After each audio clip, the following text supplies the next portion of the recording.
नमस्कार दोस्तों, I hope आप सभी अच्छे होंगे।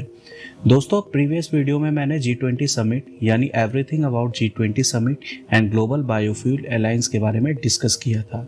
जिन लोगों ने वीडियो नहीं देखा, ऊपर आई बटन पे लिंक है, क्लिक करके जाके देख सकते हैं। So today we will discuss about the India Middle East Europe economic corridor. आखिर क्या है ये कॉरिडोर, क्यों है ये इतने चर्चे में? तो आइए दोस्तों शुरू करते हैं आज का video. Basically India Middle East Europe economic corridor में तीनों रीजन यानी इंडिया, मिडल ईस्ट और यूरोप को कनेक्ट किया गया है। I know you must be thinking why. तो दोस्तों, अगर इंडिया को वेस्ट रीजन की तरफ जाना होगा through land for business purposes और समथिंग एल्स, तो भैया पाकिस्तान की तरफ से जाना अभी पॉसिबल नहीं है, क्योंकि ये बात आपको भी पता है दैट करेंटली इंडिया और पाकिस्तान के रिलेशंस अभी अच्छे नहीं हैं। तो इसका मतलब ये नहीं है कि हम अपना ग्रोथ या बिजनेस को रोक दें। अब लैंड को छोड़ के दूसरा रास्ता बचता है थ्रू वाटरवेज। तो इंडिया को मिडल ईस्ट तक पानी के थ्रू कनेक्ट किया जाएगा और फिर वहाँ से जो भी गुड्स एंड प्रोडक्ट्स है उसको यूरोप की तरफ ले जा सकेंगे, जिससे भारत को मिडल ईस्ट और यूरोप ट्रेड करके अच्छा फायदा मिल सकेगा। तो जैसे डाटा जो सी के माध्यम से बिछता है वो लगाए जाएंगे, मिडल ईस्ट में रेलवे लाइंस बिछाए जाएंगे, पोर्ट्स, इलेक्ट्रिसिटी, हाइड्रोजन, पाइपलाइंस और टेक्निकली इन द फ्यूचर जिनको भी कुछ सामान भेजना है या इंपोर्ट करना है इंडिया से यूरोप तक या यूरोप से इंडिया तक, वो इजी वे में कर पाएंगे। तो जो भी चीज़ें हैं उनको लेके एक बहुत बड़ा स्टेप लिया जा रहा है और इस प्लान को लेके G20 समिट में इसको एग्जीक्यूट करने के लिए कुछ कंट्रीज काफ़ी इंटरेस्टेड थी, जैसे UN, Saudi Arabia, the European Union, the United Arab Emirates और इंडिया। इन सभी ने इसको मिलकर लॉन्च किया।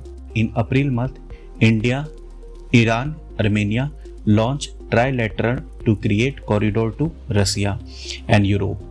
तो जो ये ईरान आर्मेनिया का प्लान है ये मुझे थोड़ा सा डिफिकल्ट लगता है।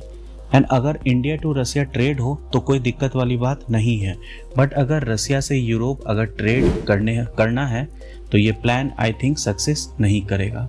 तो भाई क्यों नहीं करेगा? तो जैसा कि हम लोग को पता है यूरोपियन कंट्रीज रशिया के साथ ट्रेड नहीं कर रही है। तो जो ये प्लान IMEC बनाया है, IMEC मतलब Indian middle East Europe corridor जो बनाया गया है, इस प्लान को लेके US के प्रेसिडेंट जो बाइडन ने इसे खुला समर्थन दिया है और व्हाइट हाउस ने भी इसका एक पूरा आर्टिकल लिखा है इंडिया, मिडल ईस्ट और यूरोपियन कॉरिडोर के बारे में। अब ये प्लान जो है ये गेम चेंजर कैसे बन सकता है, तो आइए जानते हैं। इस प्लान से बेसिकली दोनों कॉन्टिनेंट्स के बहुत अच्छे रिलेशन बनेंगे, इजीली ट्रेड हो सकेगा, क्लीन एनर्जी एक्सपोर्ट हो सकेगा। अब ये क्लीन एनर्जी क्या है? Clean energy in the sense, मान के चलिए अगर हमें solar energy India to Europe भेजना है तो वो इजीली हो पाएगा।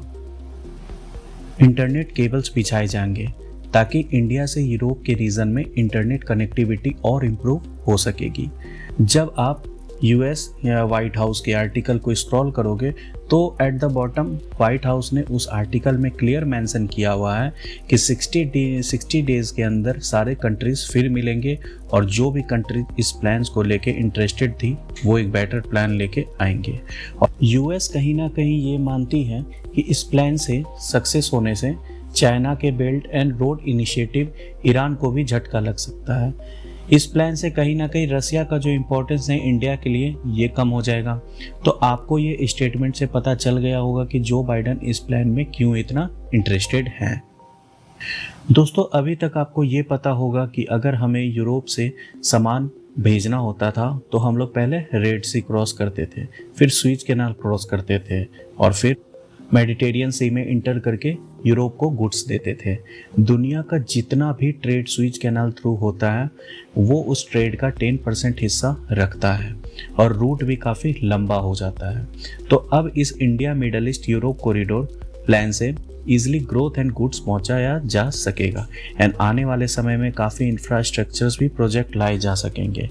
तो इन सब चीज़ों को देखते हुए ये एक गेम चेंजर प्लान हो सकता है। तो अब देखना ये है कि ये सब एग्जीक्यूट कब तक होता है। तो दोस्तों, आज मैंने ये topic India Middle East Europe economic corridor ख़त्म कर दिया है। अगर आप लोगों को कोई क्वेरी हो तो कमेंट सेक्शन में पूछ सकते हैं।